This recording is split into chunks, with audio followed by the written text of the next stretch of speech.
nakaakyat si Brad Ren Saure. Hello po kapatid na Ren Saure. Ano yung, ano ko? Yan.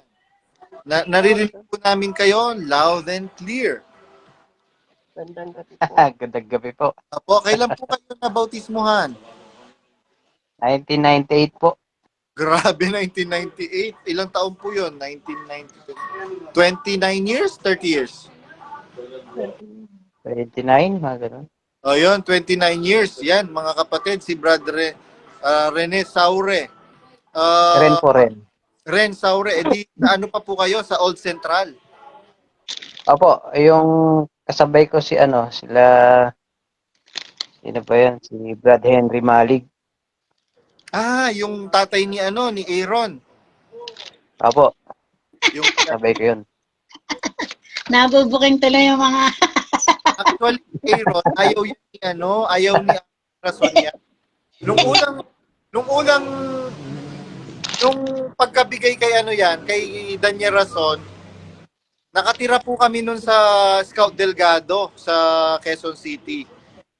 Dinala ni Arlene Rason itong yung babying Aaron pa. Kasi si Aaron noon mukhang susu siya talaga. Kilala ko po magulang niya. Oo. Ang sabi ni kaya ayaw ni Arlene Rason kay Aaron noon, mukhang susu siya. Sabi ni sabi po ni Arlene Rason yun. ang yung nguso niya basta maputi siya pero cute siyang bata. Tapos nung gabi inahanap ni Daniel Rason. Pinakuha uli. Akala namin doon na matutulog yung bata. Baby pa po nun si Aaron. Kaya ang totoo po niyan, ayaw ni Arlene Rason kay Aaron kasi mukha daw siyang suso. Ano nga kamong Ngayon, Japan? Brad Ren Saure, kailan po kayo nag-exit at ano po ang dahilan bakit po kayo nag-exit? Ano po, last May. Nag-exit ako. Okay, May. Bali, pinadadalanan pa nga ako ng ng text ng paksa galing sa ad foreign. Opo. Tapos nung nag-decide ako mag-exit, nag-message na ako kila Brad Jimmy. Sabi ko, Brad, huwag niyo na ako padala ng paksa at hindi na ako naniniwalang sugo si Daniel Rason ka ako. Sino After a Jimmy? week, Alpapara? Jimmy po, Jimmy. Nasa Canada po ba kayo? Wala, hindi po, nasa bakasyon na po ako sa Pilipinas. Pero saan po kayong bansa dati? Seaman po kasi ako. Nasa Guyana. Nasa Guyana. Opo, doon po yung project namin. Opo. Tapos nung Sa barko po ako, barko. na po kayo naniniwala kay Daniel Rason, ano po sabi? Hindi po sumagot pero a few weeks, tumawag sa akin si Brad Mel Pingal. Video call. Nagulat siya. Sabi niya, bakit ganun Brad? Kailan lang tayo nag-uusap Bakit ka nag-exit? Ang sabi ko po, kasi yung Area 52, sabi ko doon nagbebenta pala ng alak Kami nga nagtindahan, hindi kami nagtinda ng alak. Tapos ganun ka ako. Sabi po ni Brad Mel, Brad, AI lang yun, sabi sa akin. Alam ko namang hindi. Buka ka mo. Yun yung dahilan. Opo. Tapos ano pa po sabi? Sabi po niya, AI nga daw yun. Tapos sabi ko pa, bakit ganun yung nakita ko nga that time nakapost na namimigay ng mobile car sa PNP si Daniel Rason. Opo. Etong tiyaong nagkaroon ng aksidente rito na may mga kapatid na nabangga ng truck. Dahil kulang nga kami sa wala kaming service. Opo. Hirap kami sa service dito tapos makikita mo namimigay ng sasakyan. Kaya nagising ako, sabi ko, bakit ganito? Tapos napanood ko na kasi kayo. Opo. Kaya na-validate yung mga doubt ko noon. Kaya galit na galit po si Danya Rason sa akin eh. Ah,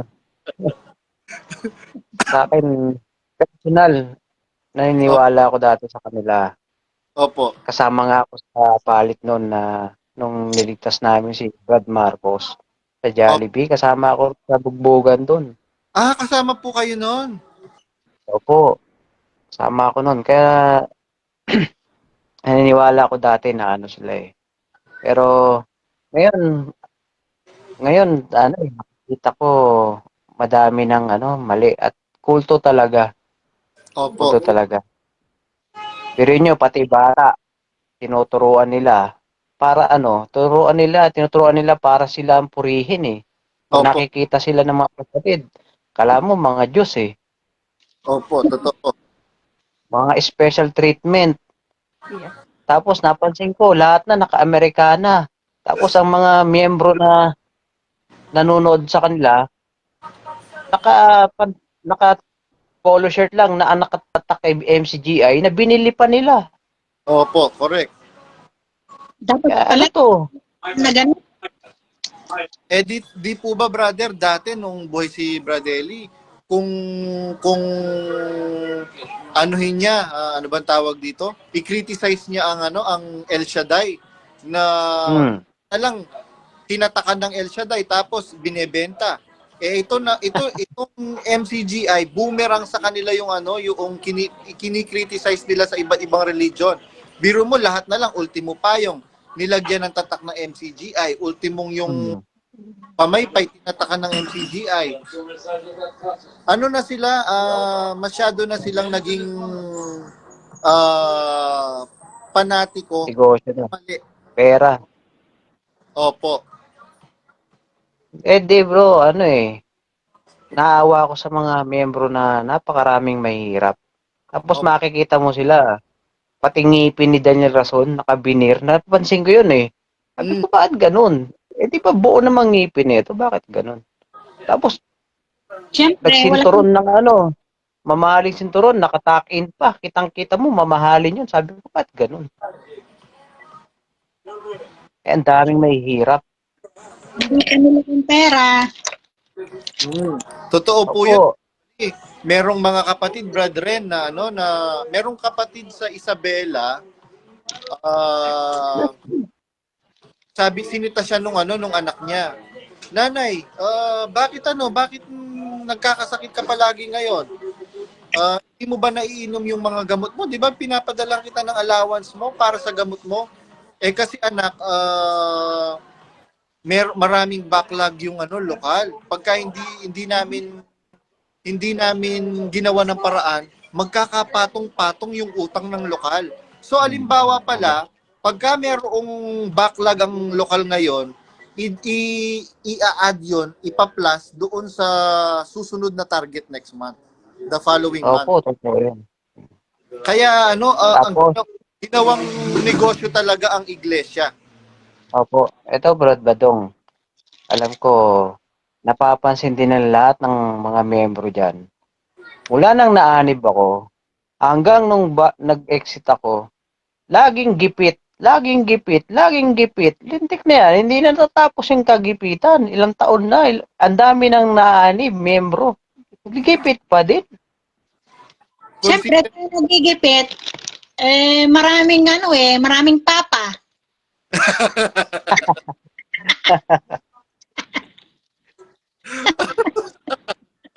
Ini-escort Kasi yung, mapupuna mo talaga yun. ini-escort Bakit hindi na lang...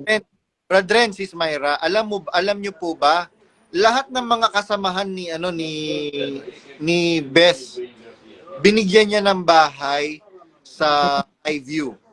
Glen Labong, Jokjo, alam ko yan. Rolly Gala. Alam ko yan, Heidi. Lahat silang mga lalaking mga kasamahan.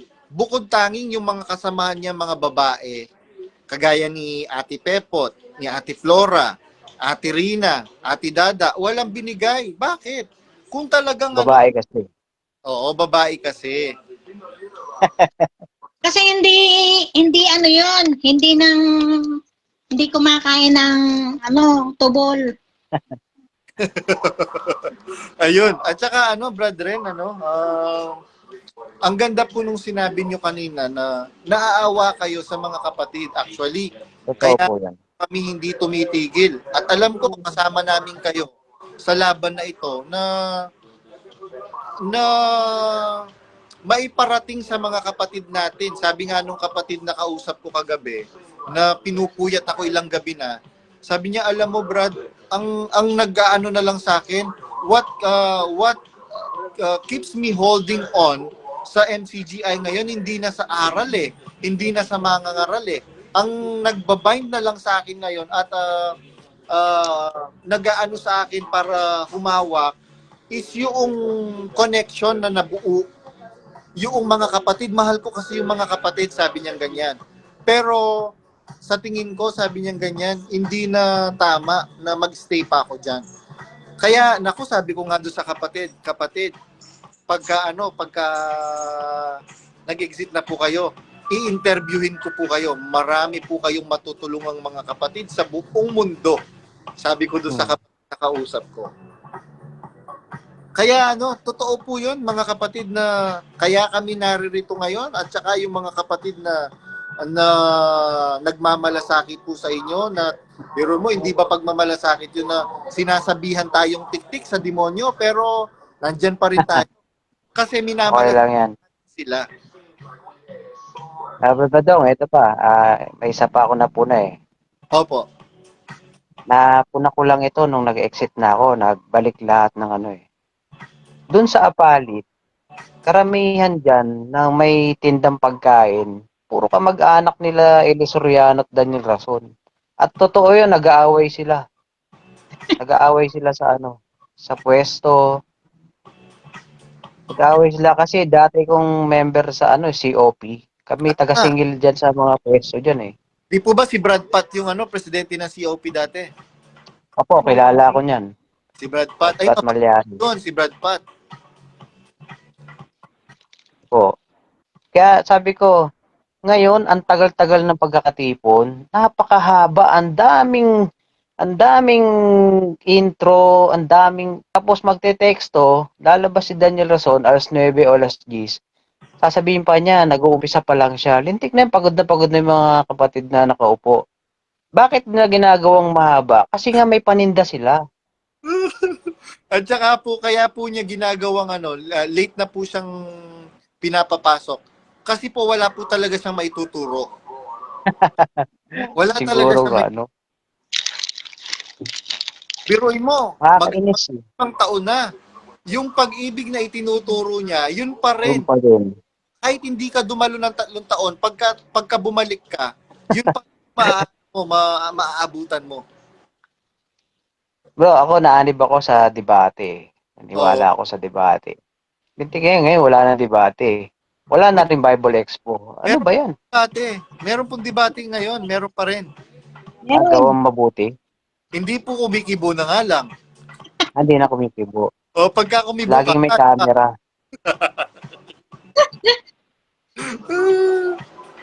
Ayun. Patalo ka. Brad Ren, ano po ang may papayo nyo sa mga kapatid na mga closet na gusto nang mag-exit, kaya lang natatakot sila for some reasons, kagaya nung sasabihan na tiktik sa demonyo, ganito ganyan, ika-character assassinate, sa madaling salita. Ano po yung maipapayo po ninyo sa mga kapatid nating closet na gusto nang mag-exit? Yung mga closet na mga dumadalo pa, dalawang klase lang. Pwede silang manatili o kung mananatili sila, magbigay sila ng mga info para sa mga exiter.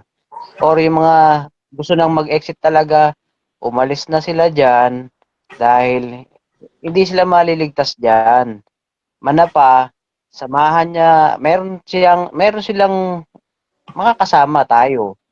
Hindi sila nag-iisa. Na gisingin pa yung iba kasi nangyayari, lalala itong sila Daniel Rason dahil pati mga bata tinuturuan na ngayon paano sumunod sa kanila.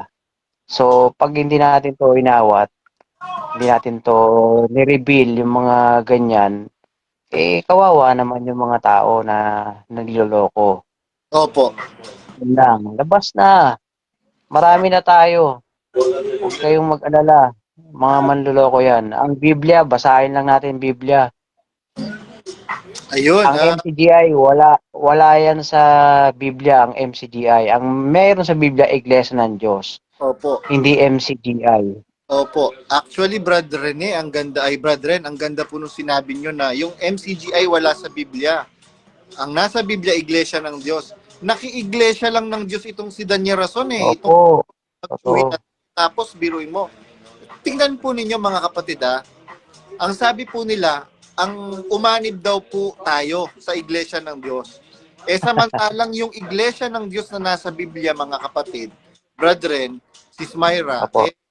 ang sabi ni Kristo, ang hindi laban sa atin ay sumasa atin. Nakuha niyo po yung punto na yun na sinabi ng Panginoong Hesukristo. Bakit po sinabi ng Panginoong Hesukristo yun? Sabi kasi ng mga apostol, Panginoon, meron kami nakita na nagpapalayas ng gumagawa ng mga tanda, nagpapagaling sa iyong pangalan. Pinagbawalan natin sapagkat hindi namin siya nakikilala. Iano niyo po isipin po ninyo Tama. yung panahon ng mga Kristiyano ng Panginoong Hesukristo. Kokonti lang po ang tao noon. Tapos kokonti lang po yung mga alagad ng Panginoong Hesukristo during that time. Kaya sila magkakakilala po sila. Pero bakit po hindi nila nakikilala itong sabi nila sa Panginoong Hesukristo? Hindi namin siya nakikilala kaya pinagbawalan namin siya. Anong sabi ng Panginoong Hesukristo? Tama yung ginawa nyo, pagbawalan nyo yung mga ganyan. Ano sabi ng Panginoong Hesukristo? Hindi. Sabi niya, huwag ninyo siyang pagbabawalan sapagkat ang hindi laban sa atin ay sumasa atin. So, meron palang mga followers si Jesus Christ na hindi belong sa mga kasamahan ng mga apostol. Pero recognize ni Kristo. Opo, hindi recognize sa mga apostol pero recognize sila ng Panginoong Hesukristo. Pero ngayon bro, iba ya. Ngayon, kahit na gumawa na mabuti, ang hindi MCGI hindi kasama sa MCGI, fake yun. Opo. Hindi yun valid. Yung MCGI lang daw ang valid. MCGI daw yung valid. Paano magiging valid yan? Ang sabi nung authority talaga ng mabuti, ng kabutihan na si Kristo, sabi niya, pagka kayo maglilimos, huwag kayong gagaya sa mga mapagpaimbabaw na tumutugtog ng makakak sa harap, sa kanilang harapan, sa kanilang unahan. Katotohanan sinasabi ko sa inyo, tinanggap na nila ang sa kanila'y ganti. So, yung palang authority ng gawang mabuti, ang sabi niya, pagka kayo gagawa ng mabuti, huwag niyong ipapakita, huwag niyong i-commercialize. Itong si Daniel Rason, tingnan po ninyo sa mga AVP, audio video presentation nila. Biro mo dadalaw ka sa kapatid. Napakaraming camera, hindi ka na nakontento sa isa, 2, 3 camera. Siguro mga mahigit pang 10 yung camera tapos nakalapel ka pa. Para malaman. Naalala mo yung maisingit ko lang. Napuna ko to nung hindi pa ako nag-exit eh. Tagal na. Bumisita si Daniel Rason sa isang kapatid na lalaki. Sa ulit-uli, paalis na si Daniel Rason, kinakausap niya yung kapatid na lalaki. Hiningi ng lalaki na kapatid yung relo niya. Oo. Oo. Sabi ko, bakit hindi maibigay? Kako, siguro mahal yun. Mahal po yun. Hindi niya naibigay. Mahal po yun. At saka si Daniel Rason po, po siya madamot. Kasi sa bahay kaya alam kong madamot siya.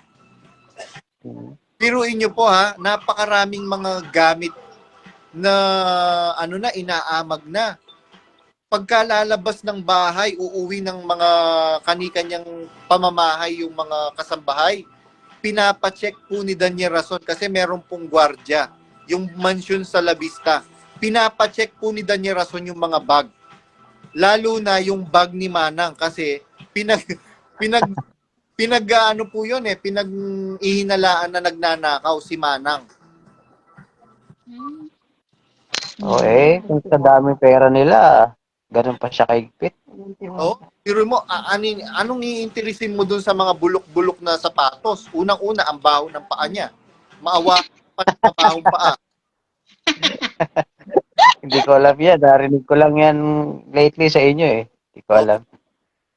Pero bro, Sabi personal, opo. hindi ko sila kilala eh. Pero sa aral nakikita ko, ang patutunguhan ng MCGI para ng kulto at ipinakikilala na si Ate Arlene nila na dapat laging binabati. Dati hindi naman. Ngayon kasama ng binabati. Mm. Sa Biblia nga, hindi binabanggit yung mga babae na ano eh. Hindi Oo, naman natin minimeron sa babae.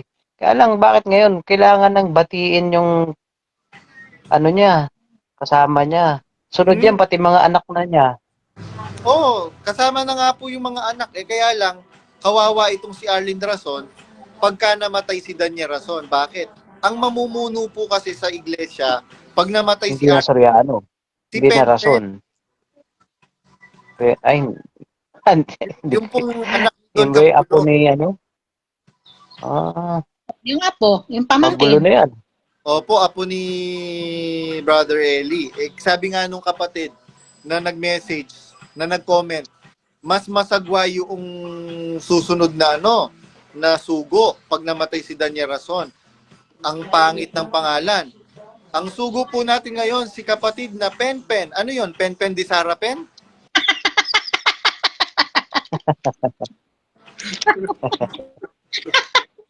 Entende sa di cuchillo de armas. Sabi nga po ni Brad Sabi Jo. ko, Opo. Brad Badong, Opo. kung magsisisi si Daniel Rason, bibigay niya lahat ng kayamanan niya sa mahihirap. Maniniwala pa ako sa kanyang sa Diyos siya.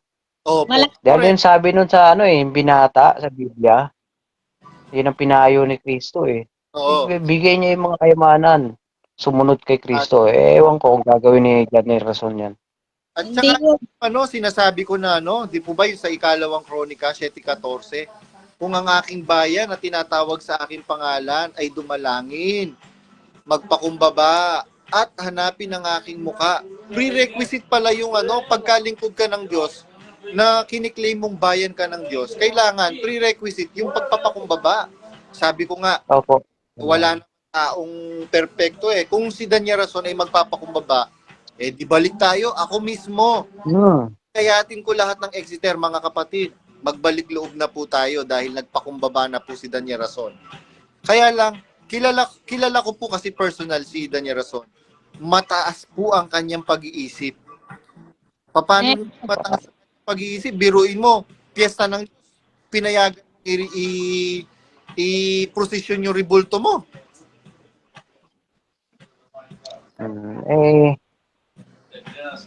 Kung matalino sila eh, alam nila yan eh. Kaya nga po. Ngayon, brethren, ano naman po ang yung maipapayo sa mga kapatid na gaya po natin nagsipag-exit na?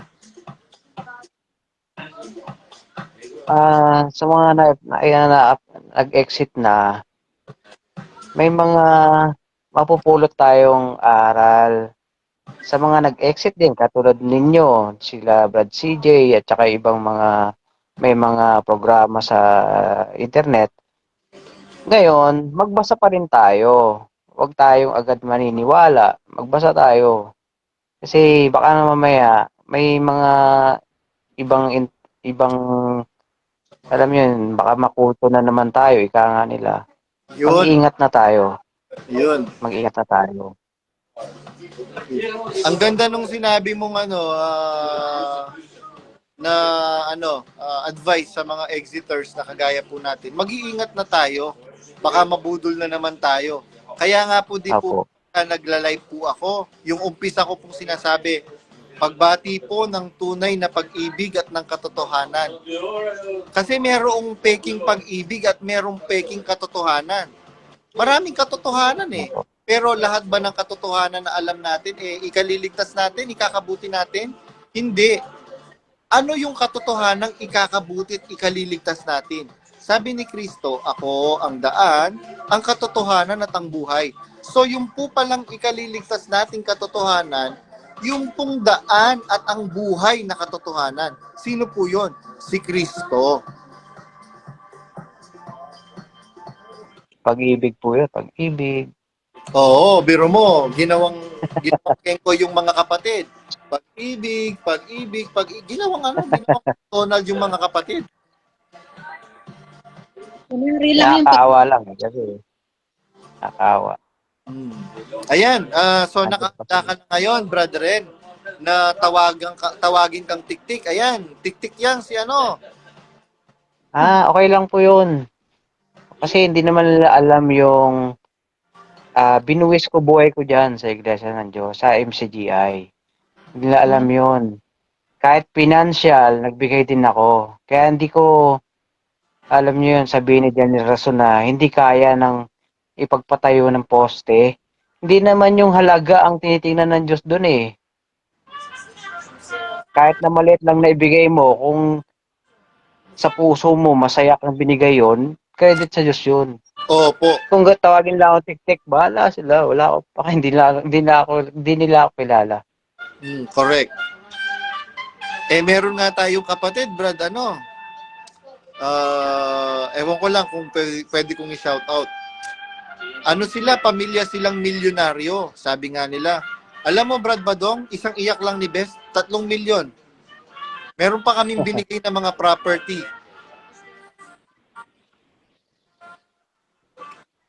Ngayon, meron pa bang, kaya nga masyado silang alarm. Dahil yung mga milyonaryong mga kapatid, nagsisipag-exit na. Nagulat nga lang po ako kagabi, tsaka nung isang gabi, napakarami palang closet sa USA. Ang pinakamaraming closet na bansa, yung USA. bukas makalawa, mauubos na lahat yan, membro. Paano yung KNP ng USA closet eh?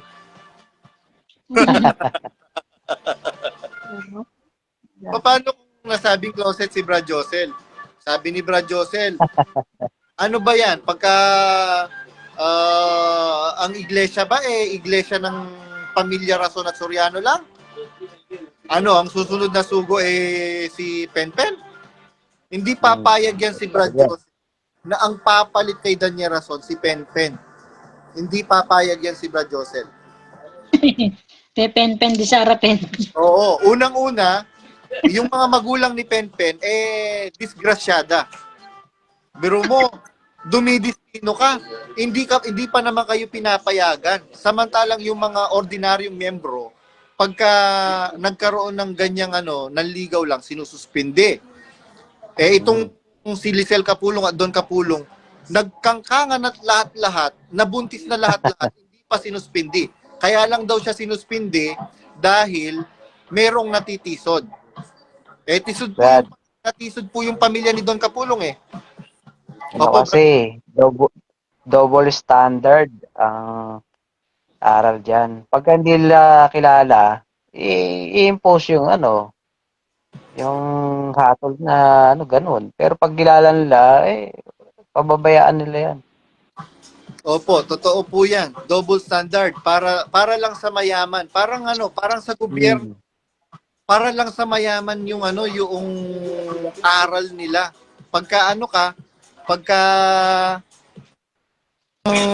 magbigay nababayaran yung Diyos nila. Ito nga, bro, nung sa palit kasi security ako. Hindi security ka na white guard, no?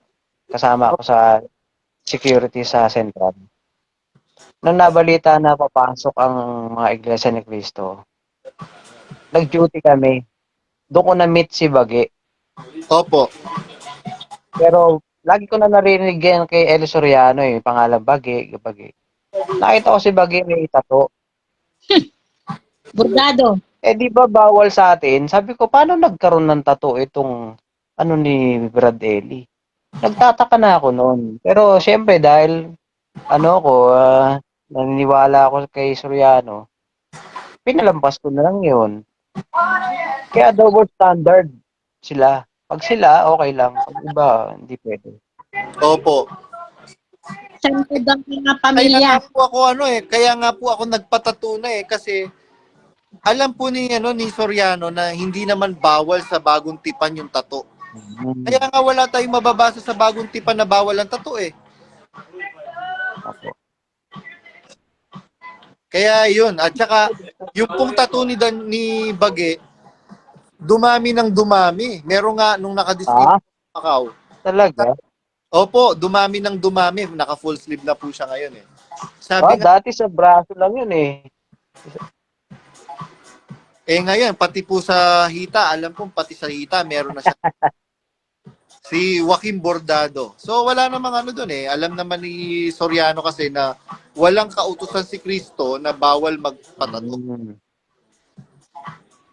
Ang kautusan ni Kristo ay kautusan Iba-iba. sa Kristo. Maigi pa, itigilan nila yan, yung samahan na yan. Kasi marami silang nililigaw eh. Opo. Ayan mga kapatid, narinig po ninyo itong si kapatid na Ren Saure, nabautismuhan 1998 mga kapatid. At dinivote po niya mga kapatid yung kanyang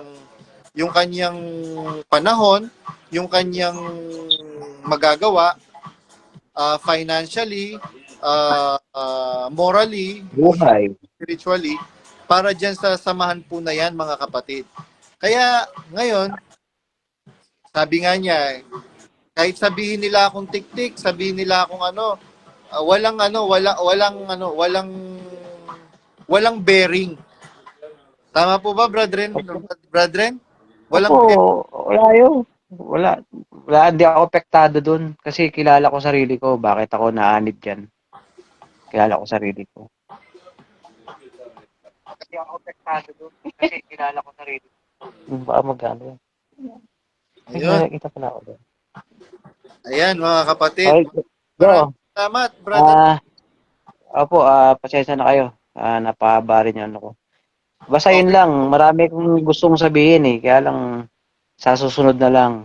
Sige, Susunod brethren. na lang. Sa susunod Opo. po, para Ingat po kayo makita rin po palagi. yung kagandahan ng iyong mukha. Oo nga po, madilim eh. Kasi natutulog na kami eh. Nag-live kayo. Na kami mag-asawa. Kasama ko, mga anak din namin. Di na kami dumalo. Talagang na. Kapats mo daw yan. At saka salamat po sa Diyos, brethren, yung buong pamilyang naakay po ninyo, naakay din po ninyong palabas. Kasi Opo, kasi meron pong mga kapatid, alam niyo po ba, brethren? Meron pong mga kapatid Opo. sa Canada at saka sa US na nagsipag-exit yung family member nila, tinakwil sila. Biruin mo, asawa mo mismo asawa mo mismo, nung nag-exit, sasabihin mo na mananatili ako dito kahit maghiwalay tayo, basta ako mananatili akong loyal kay Danieras, kay Kuya. Opo. Ganyan naman talaga kasi ganyan tayo minotivate noon. Na mas mahalaga yung kapatid sa espiritu kaysa yung katulad ng kalaban na. Mas pipiliin nila yung hiwalay. Oo. Normal yan. Ganyan talagang lumalabas na kulto talaga. Kaya salamat sa Diyos, Brother Ren Saure. Opo. At alam sa po, Diyos. marami po kayong matutulungan sa pagsasalita po ninyo. At mai-inspire na mga kapatid, lumabas na kayo. Dahil sayang lang ang inyong mga resources, sayang lang ang inyong panahon higit sa lahat. Opo. Ayan, sige po mga kapatid. Sis Myra, mayroon ka pa bang i-uling panalita? Kasi na ako, ma-empty bat na ako. Nag-iisip Ingat po wala kayo. akong isip eh. Na-empty ba na rin ako? Ayun po mga kapatid. At sabi nga ni sa susunod si Roger mo naman ang nakita ko nag-heart siya taga USA itong si Brother Roger mo siya ang ating i-invite na interviewin.